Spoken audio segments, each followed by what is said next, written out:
Migrating to Hashicorp Terraform, Part 0. We're on video 510 of the Atomic Ivy source. So we need to take a detour.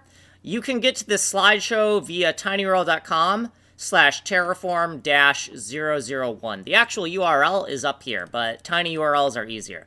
I got this notice, I got 30 days left on my Google Cloud platform, and then it's like, hey, give me a new credit card number or we're going to suspend your account. Well, I only got 30 days left. Let's migrate now. So we're going to migrate to Terraform. So this is the URL for signing up, and this is kind of what the sign up field looks like, the sign up page. I'm going to enter my credentials or my username, right? I'm going to sign up, right? Signing up is pretty basic. We don't have to explain it too much. Confirmation email looks kind of like this. I'm going to click the link to confirm, and then we're going to go to the Getting Started page. Now, the Getting Started page, we're probably going to do start from scratch. I don't know yet.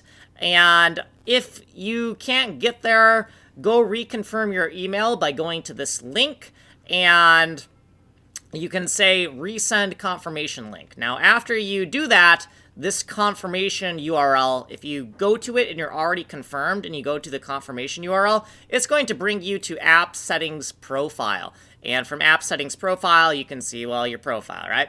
So in the next video, what we're going to do is we're going to go to app/getting started, and we're probably going to start from scratch. But I don't know, but I think start from scratch is probably the best bet for kind of getting this up and running on a Terraform server. So that's what we're doing. So if you are interested in what I'm doing, then you can keep on following along on this playlist right here.